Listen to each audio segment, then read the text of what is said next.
เนี่ยขัวไปขัวมากับม่วนไปเรื่อยๆพี่น้องเอ้ย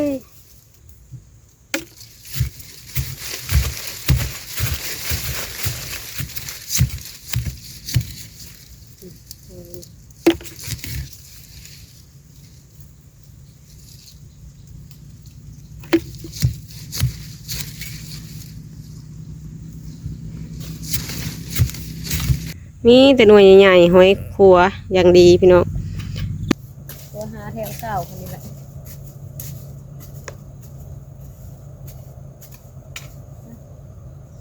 ตัวแถวดินทรายแถวนี้ตัวใหญ่เด้อพี่น้องปลาเห็ดสังเนาะมาหรือเปล่ามาขัวหอยได้บ่ได้อยู่ได้อยู่ได้หลายเติบเนาะสบายดีเด้อพี่น้องเด้อเพื่อนสิพากันไปเห็ดตูบแล้ววันนี้นะแม่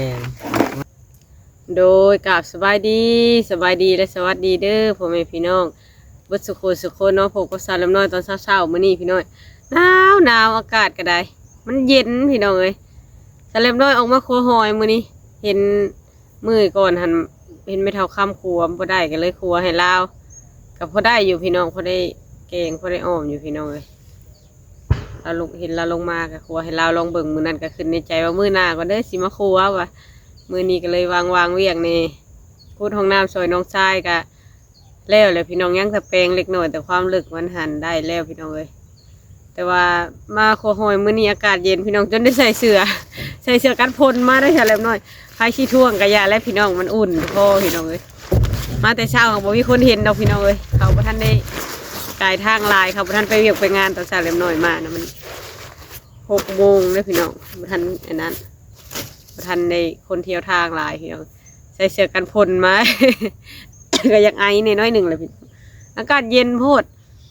เป็นวัดกาเสียงกันยังบ่ทันเศร้าปานใดอยู่พี่น้องจังใดก็ไปเบิ่งไปชมน้ำกันเด้อพี่น้องพุดหอยแถวอันบนมังงมปลามือก่อนแถวหน้าให้เดียวบนเกียบขะแยงใกล้กับคุมเตาถ่านเลยแต่มื้อนี้บ่เห็นไผมาสงสัยมื้อนี้เขาบ่ได้ลงมาพี่น้องเขาจะบ่ได้ลงมาเพราะว่าเขาก็บามือมาเนี่ยแหละพี่น้องกินแต่แนวเก่าหลายก็บ่ได้เปลี่ยนแนวกินในมื้อบางมื้อก็บางมื้อก็ซื้อเล็กน้อยบางมื้อก็ไปหาเก็บผักเก็บหญ้าทางอื่นบ่ได้เนาะผู้เฒ่ามื้อนี้ถ้าเล็กน้อยมาขัวหอยพี่น้องมันจะไปเบิ่งไปส้มดูกันพี่น้องเอ้ยพี่น้องโอ้โหก็ได้ซ้ำนี้พี่น้องหากันมาขัวแถวป่าพี่น้องเอ้ยขัวแถวป่าเดี๋ยวนี้มันหน่วยใหญ่กับดินมันอ่อนเลยเล่มขัวบนเก่าคนนี้แหละขัวหาแถวเก่าคนนี้แหละ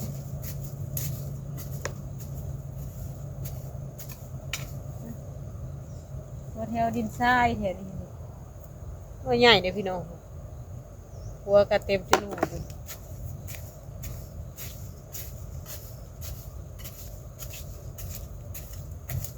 ขัวบนเก่าคนแถวป่านี่แหละ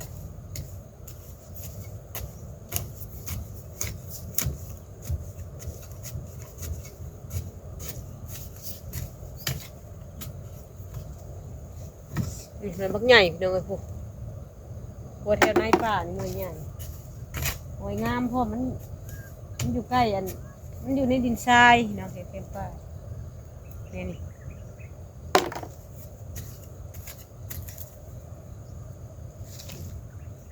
หนวดนี่ทิ้งใหญ่เหมือนนี่หอยครัวนะมันกินสบายพี่น้องแล้วก็มันแซ่บมันหอยครัวมันเข้ากับเข้าง่ายเลยเวลาไปแส่มีแต่ล่างทั้งนอกออกงามๆพี่น้องทั้งในมันจะบ่มีขี้ดินบ่มีบ่ฮัดบ่แยะอะไรพี่น้องเวลากินอะไรเอาบ่จำเป็นต้องแส่คือหอยถ้าไปงมในขี้ตมมันมีขี้ดินในหัวหอยนะพี่น้องในกระโตหอยนะต้องได้แส่เหิงเผื่อมันคายออกหอยครัวนี่มีแต่บ่ได้แส่เลยมีแต่เอาเมื่อแล้วก็ล่างขี้ตมออกทั้งนอกมันแล้วก็กินได้เลยเขาว่าแล้วก็ เฮ็ดอาหารเลยพี่น้องหรือว่าครัวเมื่อแล้วเขาบ่ทันกินกะมันก็บ่เป็นหยังบ่ได้เข้าตู้เขาหยังค่ะมันมีขี้ดินโอบในเล็กน้อยนั่นนี่พี่น้องเอ้ยป้าไว้ได้ป้าไว้น้ำเคยไว้เลยพี่น้องบ่ไว้ในบ่อนที่มันเน่าง่ายพี่น้อง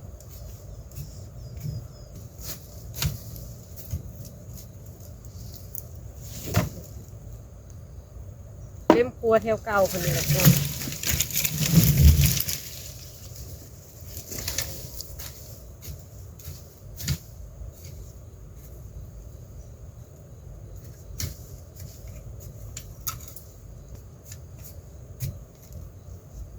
ครัวพี่น้อง หน่วยใหญ่ได้พวกแกงกันนี่นะพี่น้อง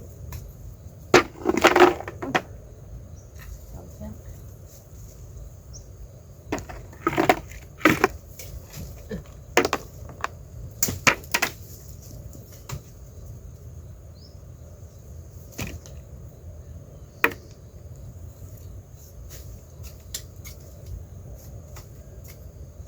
อาหารธรรมชาติพี่น้องเอ้ยมันกระแซ่บอีกแบบหนึงแกงใส่ผักอีเลิศแล้วโคตรมันกับพัดกินพี่น้องพัดน้อยขัวหอยเพิ่นเอิ้น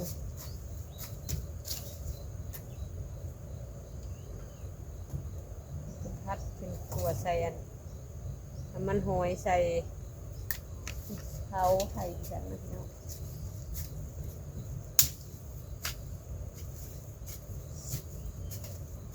จะมีใส่เกลือตับหอม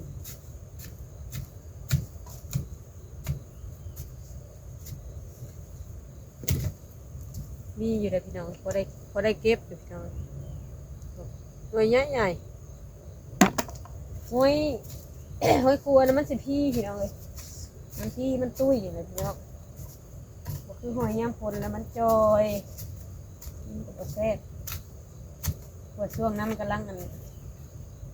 หอยเพพันธุ์ช่วงนั้นพี่น้องเลย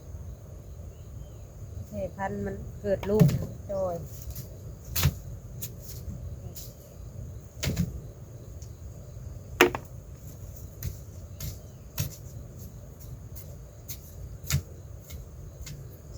มือก่อนทำมาคุดกระปูพี่น้องวันนี้มาครัวหอย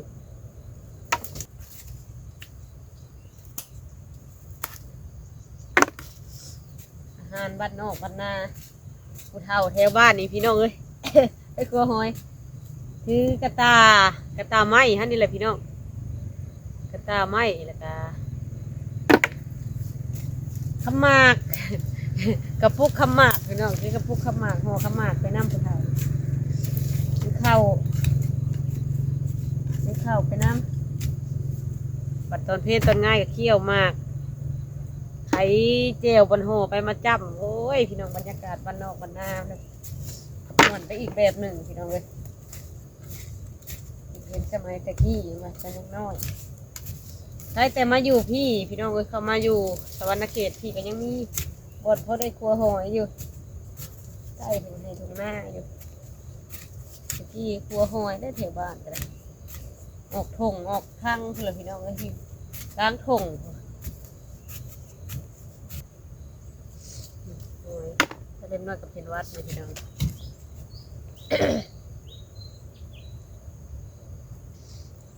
หัวขึ้นมาแล้วก็บึ้งคนได้พี่น้องทำมันตัวมันมีพลังไงอัดติดเลยเอาบางหน่วยมันก็เน่ามันพังอยู่แต่มันหัก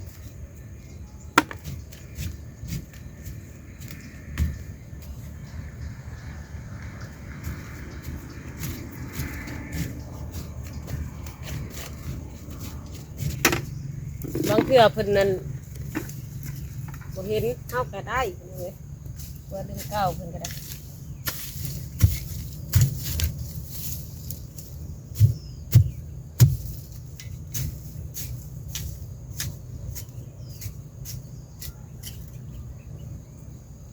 หน่วยบักใหญ่เลยพี่น้องผม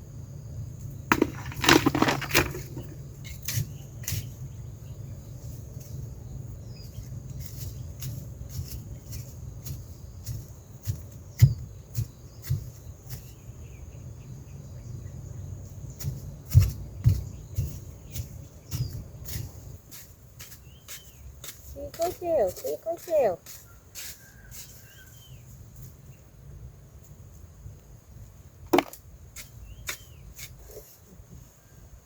ตัวนั่งก็มีตัวดีก็มี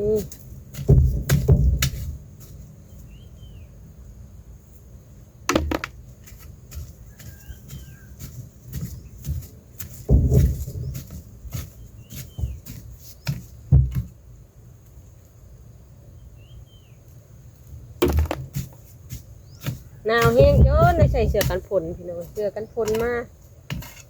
ตอนเมื่อแล้วก็บ่ใส่แล้วพี่น้องคนสิเห็นมันอุ่นได้ใส่เสื้อกันฝนพี่น้องเพราะว่าลมบ่พัดเข้าในลมบ่พัดเข้ากระโตห้ามอุ่นเพราะว่าอยากมาแต่เช้าก็เลยใส่เสื้อกันฝนมาเลย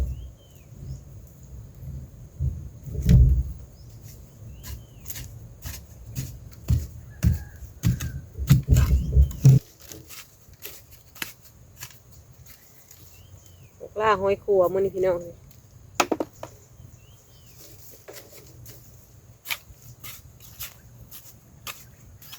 หาอยู่หากิน2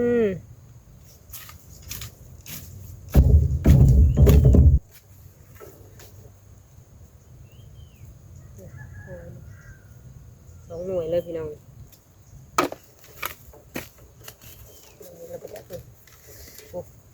ป้าพี่น้องบนอยู่ใกล้กันนี่พี่น้องหัวเข้าไปก็ได้หลายหน่วยเติบวางนี่นะหาอยู่หากินนะนี่แหละพี่น้องเลยหาไปเก็บเอาเถื่อเล็กเถื่อหน่อยโฮมกันเถื่อทรายมาแจ้งมากก็ได้หลายหน่วยก็พออยู่พอกินเลยพี่น้องเลยแกงใส่ผักอีเลือดพวกครัวน้อยๆคือซาเลมน้อยถ้วยเดียวก็พอกินแล้ว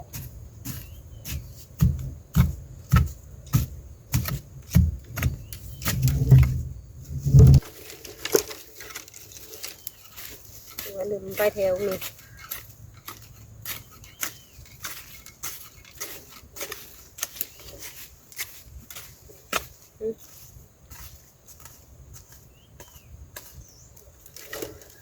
โอ้ยลืมเก่าเพิ่น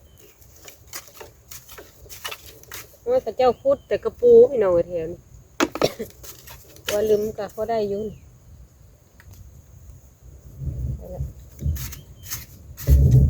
แล้วหน่วยซับขึ้นมาแล้วก็บ่เห็น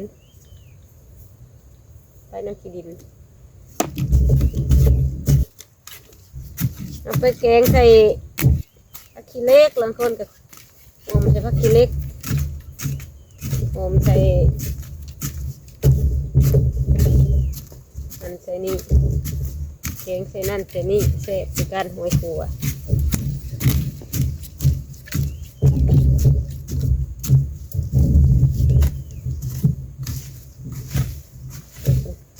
ที่เพิ่นคุดกระปูคุดนั่นคุดนี่มาถมพี่น้องเพิ่นจักบางเถื่อเฮาก็บ่ได้ฮู้ปัวไปลองเบิ่ง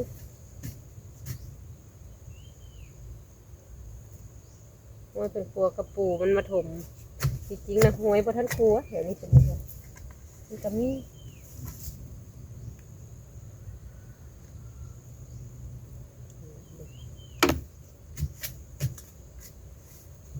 นี่พี่น้องบัดมันอยู่ใกล้กันนี่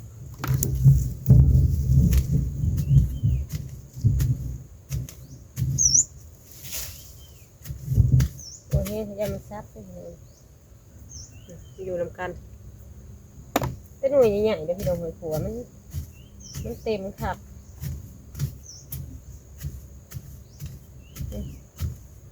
อยู่น้ำเจน้ำยังนี่น้ำเห็นเลยพี่น้องนี่บอลเดียวนี่ได้หลายหน่วยเติบนี่บอลเดียวนี่พี่น้องนี่อ๋อมึงในหัวหอยเต็มจุลูอยู่เลยนี่บนเดียวได้หลายหน่วยเลยรุดกันอยู่ในนี่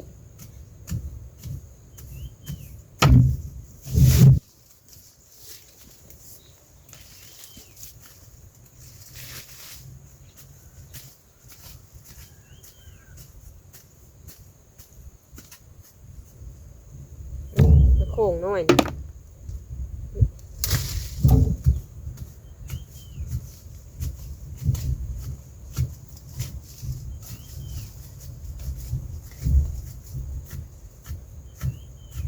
หมูหายังก็ได้หาน้ำหมูพี่น้องก็ได้กิน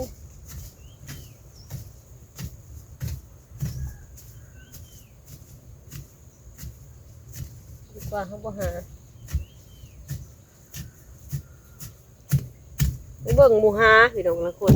ไปเบิ่งหมูหาแต่เขาบ่หาก็บ่ได้กินน้ำหมูแล้วพี่น้องเขาบ่หาคู่ของเขาอย่างน้อยเขาก็มีขู่เขา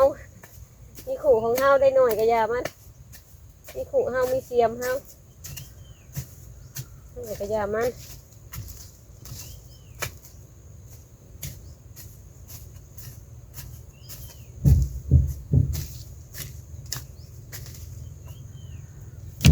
เงินพักใหญ่2 หน่วย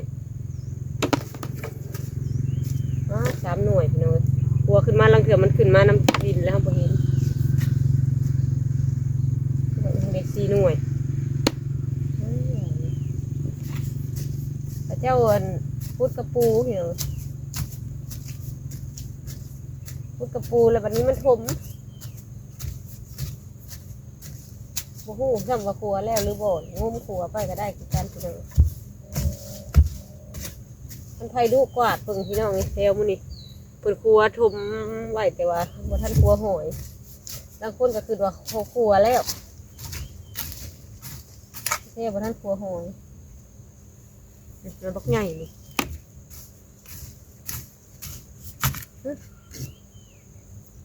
ตัวนี้แห้งใหญ่นี่โอ้นี่ก็ได้ขักได้พี่น้องครัวหอยมื้อนี้นี่โอ้แต่น้อยคือมานเทะวางนี่พี่น้องนี่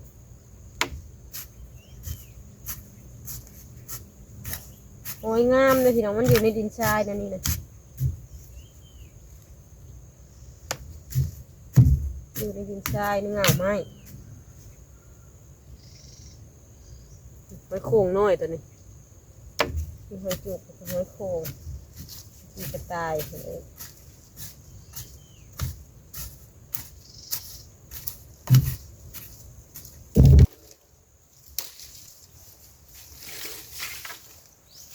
ยังปูนในสอบน้อยหนึ่งค่ะว่ามื้อนี้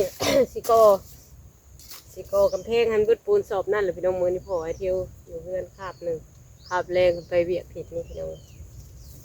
เวียกกะเลยมันพะฮัดยุดทุกแล้วก็เปลี่ยนมันพะฮัดหน้าสิโกมุดมือเลยสิเนี่ย2 มื้อแล้วก็2 มื้อนะกะไข่เลยพี่น้องได้หลายเติบแล้วที่ว่าแล้วกับน้องๆเพิ่นก็บ่เป็นพี่น้องเอ้ยก็เลยโกเอาจ้างเพิ่นก็แต่แล้วก็บ่อยากจ้างบ่ได้พี่น้องเอ้ย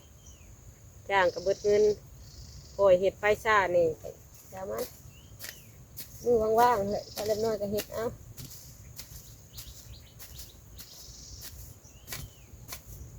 แต่ผู้ใดข้าเวียกถ้าเล็กน้อยก็ให้ไปเห็ดเวียกโลดนะพี่น้องบ่ให้คืดน้ำนะว่าโอ้ยบ่ได้ไปซอยเลยชั้น4ถ้าเล็กน้อยบ่เคยว่าบ่เคยใช้คืดแบบนั้น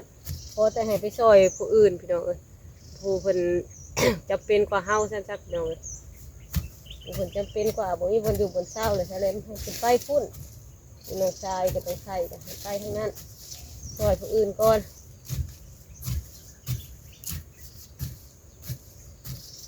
แต่เล่นน้อยกับมันก็พอนั่นได้ก็เห็ดไปขอไอเที่ยว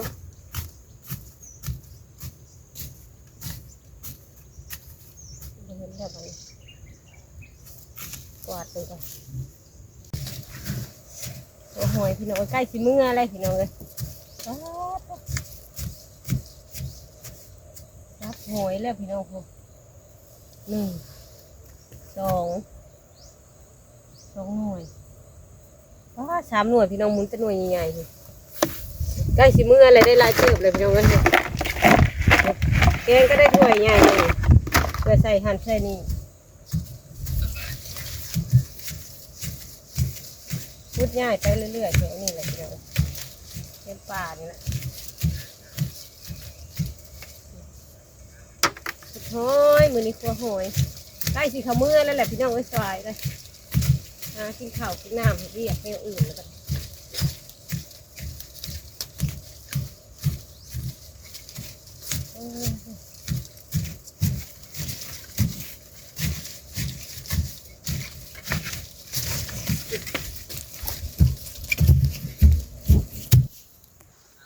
นี่หอยครัวกับพี่น้องป้าต้มเต้นหน่วยใหญ่ๆพี่น้องเลยงามแต่แท้หอยครัวนี่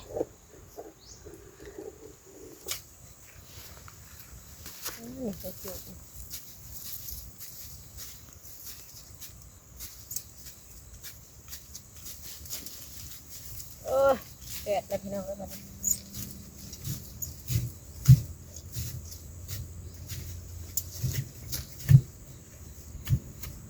หัวใหญ่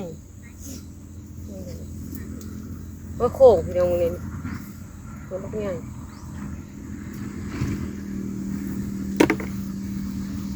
โค้งใหญ่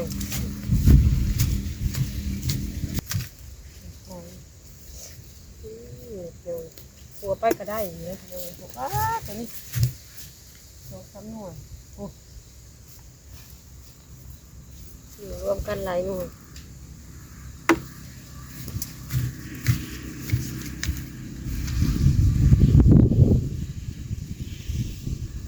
2หน่วย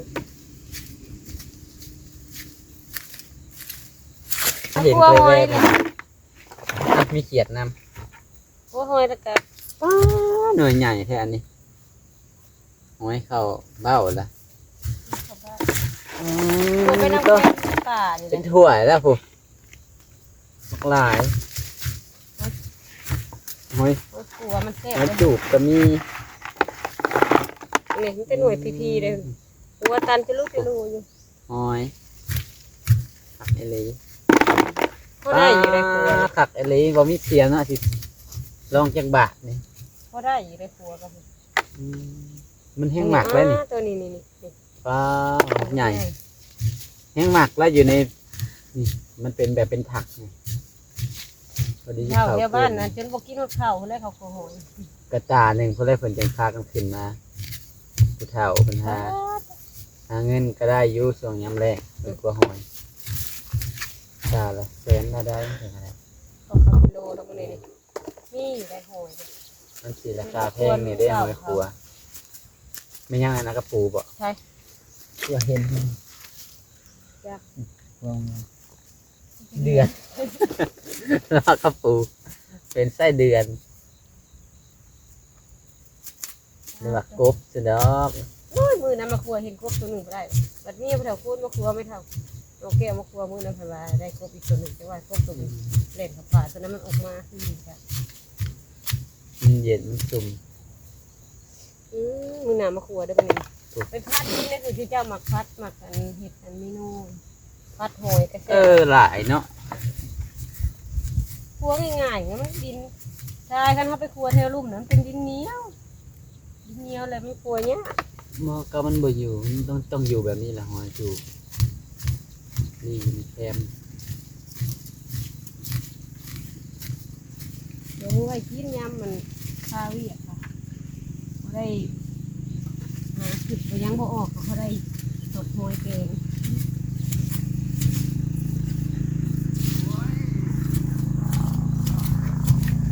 ใช่นะตะโกนเขากายเขาก็เอื้อนใส่ได้บ่เขาอะ เขาเจ้าแนวคนลงมาขัวอยู่กับมือเจ้าก็เห็นคนตัดหอยในวิธี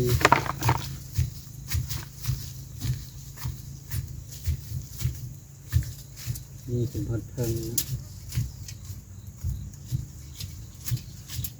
ขัวไปขัวมาฉลาดถึงเบากบ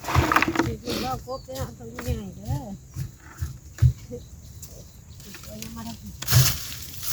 มันจะมาหดที่บ่น ฮอดเทิงนั่นแหละท่วมเบิดแถวนี้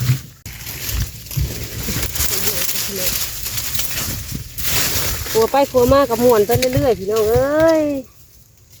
ครัวหอยกันเลยคอยครัวไปอยู่คนเดียวหมวนไปอยากกินข้าวค่ะจนอดเอาบัดนี่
ไปห้อยหน่อยยังไง